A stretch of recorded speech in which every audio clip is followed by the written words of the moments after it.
Kindly subscribe the channel and hit the bell icon to get regular updates. Thank you. Hello everyone. Today start my next video of class 5th A, subject Sanskrit lesson 2, chapter का नाम है वर्णबोध।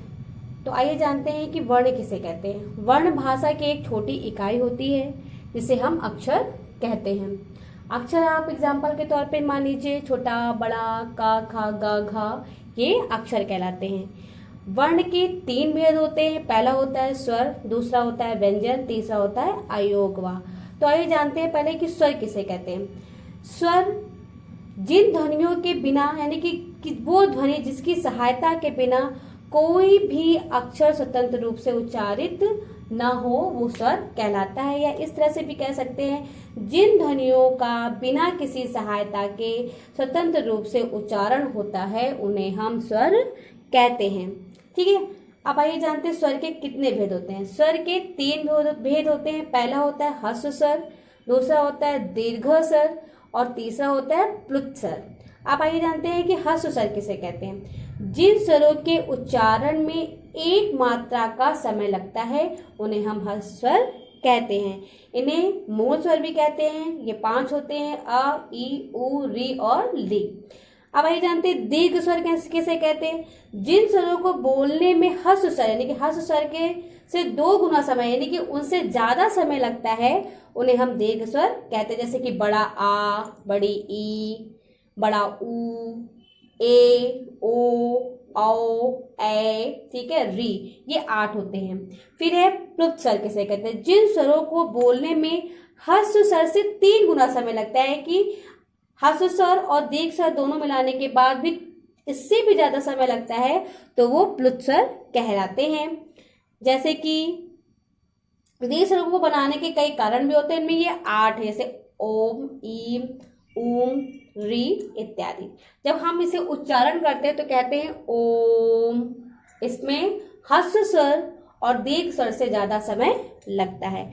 अब आइए जानते हैं कि व्यंजन किसे कहते हैं। जिन ध्वनियों का स्वरों की सहायता से उच्चारण होता है उन्हें हम व्यंजन कहते हैं। यानी कि आ से आह तक के जो स्वर हैं उनके अलावा जो का से या तक के व्यंजन वर्णमाला होती है वो बिना स्वर की सहायता से नहीं बोले जाते और मूलतः इनमें हलंत का प्रयोग किया जाता है।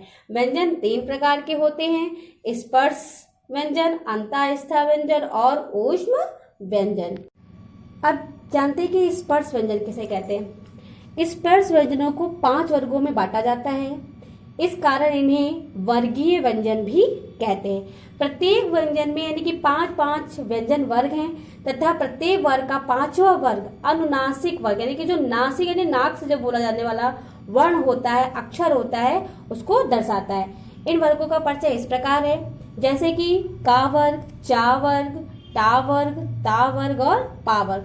का वर्ग में का वर्ग से संबंधित सारे वर्ड्स आ जाते हैं, जैसे का, खा, गा, गा, अंगा।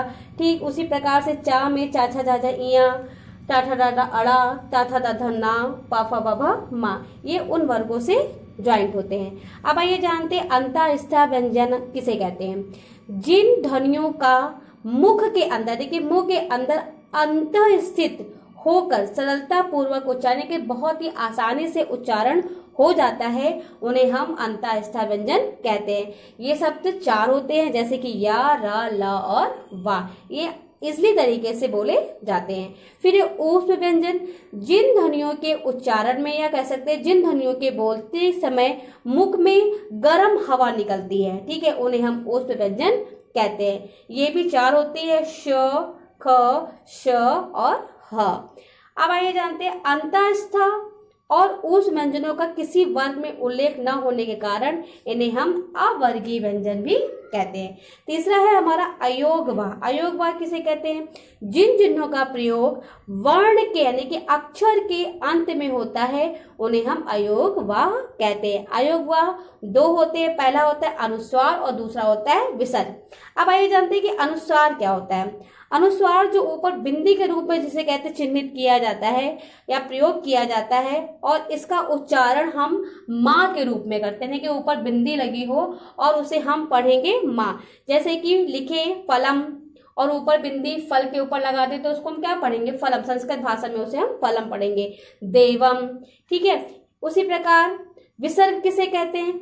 विसर्ग का चिन्ह होता है 2 बिंदियां तथा इसके वर्ग के अंत में प्रयोग किया जाता है और इसका उच्चारण हम हा मानते हैं। यानी कि जो ऊपर की बिंदी, जैसे कि हम अंग की बिंदी जो यूज करते हैं उसे हम मान लेते हैं माँ, और जो आहा की बिंदी का प्रयोग करते हैं उसे हम मान लेते हैं हा। जैसे कि हरीशः, आयुषः, आदिति, ये दोनों ही विसर्ग, ये अयोगवाह के जो शब्द हैं ये संस्कृत भाषा में बहुत ज़्यादा इंपॉर्टेंट रखते हैं, क्योंकि अगर किसी भी अक्षर के आगे जहाँ पे इसका प्रयोग किया गया है और इसको, इस चिन्ह का प्रयोग ना किया जाए तो वो संस्कृत का वर्ण अधूरा माना जाता है या उसे गलत मान करके उसे काट दिया जाता है।